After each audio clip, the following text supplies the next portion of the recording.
Hello friends, நம்ம favourite சீரியலில் அடுத்து என்ன சுவாரஸ்யமாக நடக்குதுன்னு பார்க்குறீங்க. நம்ம மல்லிக்கு நியாயம் கிடைக்கிறதுக்கான நேரம் வந்துருச்சு. அது யார் மூலியமானா நம்ம சந்திரகாந்தா மேடம் மூலியமாக தான். அவங்க இருந்துக்கிட்டு எப்போவுமே எல்லாருக்கும் யாருமே பயப்படக்கூடாது, நம்ம மேலே தப்பு இல்லை அப்படின்ற பட்சத்தில் யாரை பற்றியும் நம்ம எதுக்கும் கவலையும் படக்கூடாது, எல்லா விஷயத்துக்கும் தைரியமாக இருக்கணும் அப்படின்னு சொல்கிறவங்க இப்போ அந்த ராஜேஸ்வரியோட கேஸை எடுத்து நடத்தலாம் அப்படின்னு வந்திருக்காங்க. ஏன்னா யாருமே ஹெல்ப் பண்ண முடியாத ஒரு நிலைமையில் இருக்காங்க நம்ம மல்லி. அதனால் அவங்களுக்கு உதவி பண்ணுறது அவங்களுக்கு பெரிய சந்தோஷம். எப்போவுமே நியாயம் நீதி அப்படின்றது எப்போவுமே தோக்கக்கூடாது அப்படின்னு நினைக்கிறவங்க நம்ம சந்திரகாந்தா மேடம். அதனால் அவங்க இருந்துக்கிட்டு இந்த கேஸை எடுத்து நடத்தலான்றப்போ சின்ன சின்ன விஷயத்துலேருந்து ஆரம்பிக்கிறாங்க. முதல்ல மல்லியாக விசாரணை பண்ண ஆரம்பிக்கிறாங்க. அவங்கக்கிட்ட நடந்த எல்லா விஷயத்தையும் கேட்க அவங்க ஒவ்வொரு விஷயத்தையும் போட்டு வைக்கிறாங்க. அதுக்கப்புறமா நீங்கள் இவ்வளோ கஷ்டத்தை அனுபவிச்சிருக்கீங்க, ஆனாலும் ஏன் நீங்கள் விஜய் விட்டு போகல அப்படின்னு சொல்லிட்டு அவங்க கேட்க, அதுதாங்க உண்மையான பாசம். அந்த பாசம் இருக்கிற இடத்துல கண்டிப்பாக வீட்டை விட்டு வெளியே போகணும்னு தோணாது. அவர் எவ்வளோ என்னை கஷ்டப்படுத்தியிருந்தாலும் சரி, அவர் எங்கிட்ட பேசாமல் இருந்தாலும் சரி, அவர் என்னுடைய கணவர், அதனால் அவரை விட்டு நான் போக மாட்டேன் அப்படின்னு சொல்லிட்டு மல்லி இருந்துக்கிட்டு சொல்லியிருக்காங்க. இதுலேருந்தே அவங்களோட 2 பேரோட பாசமும் 2 பேருக்கும் நல்லபடியாக வெளிப்படுது. அதுக்கப்புறம் வெண்பா குட்டிக்கிட்டே விசாரிக்கிறாங்க. அவங்க இருந்துக்கிட்டு என் டாடானா எனக்கு ரொம்ப பிடிக்கும், ஆனால் எங்கள் ராஜேஸ்வரி அத்தை பண்ண வேலைனால அவங்க இருந்துக்கிட்டு எங்களை விட்டு போயிட்டாங்க. இப்போது அவங்க ஜெயிலில் இருக்காங்க. அதுக்கு காரணமும் எங்கள் அத்தை தான். இதுக்கு மேலே அவங்கள வெளியே விட்டு வச்சா யாருமே நிம்மதியாக இருக்க விட மாட்டாங்க. அப்படிப்பட்ட கேவலமான ஜென்மம் வச்சவங்க தான் எங்கள் அத்தை. அதனால் அவங்கள எப்படியாச்சும் ஜெயிலில் போடணும் அப்படின்னு சொல்லிட்டு இந்த குழந்தை பயங்கரமாக பேசிகிட்டு இருக்கு. என்னடா இது, இந்த குழந்தைக்கு இவ்வளோ கோவமா அப்படின்னு சொல்லிட்டு பார்த்தா, ஆமாங்க, என்ன பண்ணுறது, இவங்க பண்ணுற எல்லாத்தையும் பார்த்தா ரொம்ப கஷ்டமாகவும் இருக்குது, ரொம்ப வேதனையாகவும் இருக்குது. ஏன்னா அந்த அளவுக்கு கொடுமையாக பண்ணிகிட்ருக்காங்க. இந்த மாதிரி யாருமே இருக்கக்கூடாது. ஏன்னா வாழ்க்கையில் ஒருத்தருக்கு கஷ்டம் வரலாம், அதுக்கு கஷ்டமே வாழ்க்கையாக இருந்தால் எப்படி, ஒவ்வொருத்தரையும் ஒவ்வொரு விதமாக விசாரிக்கிறாங்க நம்மளுடைய சந்திரகாந்தா மேடம். அதனால் எல்லாருமே அவங்க மூலியமாக ஒவ்வொரு வாக்குமூலத்தை கொடுத்துட்ருக்காங்க. இந்த வாக்குமூலம் எல்லாமே கண்டிப்பாக அவங்களுக்கு ஏதாவது ஒரு விதத்தில் உதவும் அப்படின்னு சொல்லிட்டு நம்ம எதிர்பார்க்குறோம். கோர்ட்டில் இது எல்லாத்தையும் ப்ரொடியூஸ் பண்ணிவிட்டு விஜய் மேலே எந்த தப்பும் இல்லை, விஜய் ரொம்ப நல்லவர் அப்படின்னு சொல்லிட்டு அவர் மேலே ஒரு நல்ல ஒரு அபிப்பிராயத்தை கொண்டு அவரை வெளியே கொண்டு வரணும் அப்படின்றதுக்காக இவங்க போராடிட்டுருக்காங்க.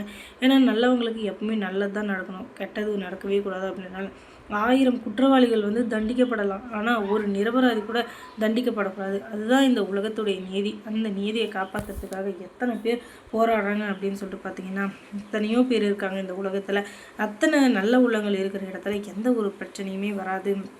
ஏன்னா உண்மை ஜெயிக்கும் அப்படின்ற ஒரு இதை நம்பணுன்றதுக்காக.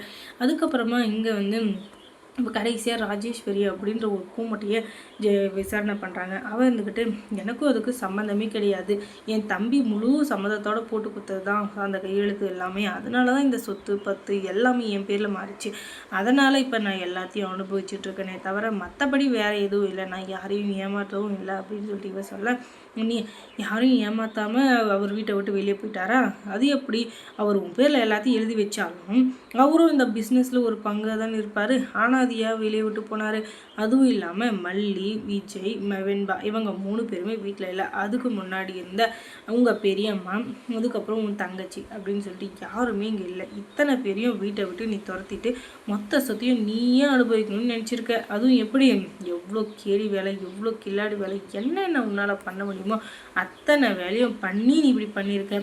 நல்லா சும்மா இல்லாமல் கண்டிப்பாக விட மாட்டேன். ஏன்னா உன்னெல்லாம் அடித்து துவைக்கிறதுக்கு யாரும் ஆள் இல்லைல்ல, அதனால தான் நீ ஆடிட்டுருக்க. உன்னை விழுக்கிறதுக்கு எங்கள் கூட ஆள் இருக்காங்க, அதை நீ புரிஞ்சுக்கிட்டா உனக்கு நல்லது.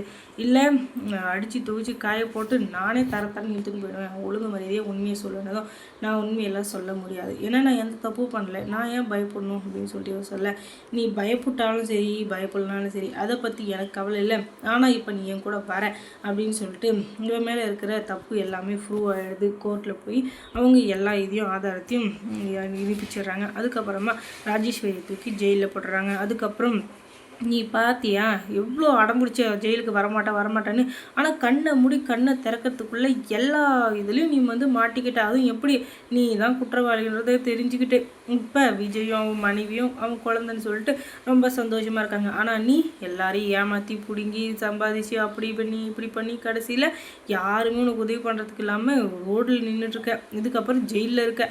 நீ இப்போ இந்த ஜெயிலை விட்டு வெளியே போனாலும் உனக்கு நிர்கதியாக தான் நிற்க போகிற, எந்த ஒரு இதுவுமே உனக்கு அடிப்படையாக உரிமை கூட இல்லை. இந்த மாதிரி கேவலமான ஒரு நிலமும் உனக்கு தேவையா? அதனால் ஒழுங்காக திருந்தி வேலை அப்படின்னு சொல்லிட்டு அவங்க அட்வைஸ் கொடுக்குறாங்க. அதுக்கப்புறம் மல்லி சீரியலில் என்ன சுவாரஸ்யமாக நடந்திருக்கும் நீங்கள் தெரிஞ்சுக்கணுன்னா நம்ம சேனலை சப்ஸ்கிரைப் பண்ணுங்கள். தேங்க்ஸ் ஃபார் வாட்சிங்.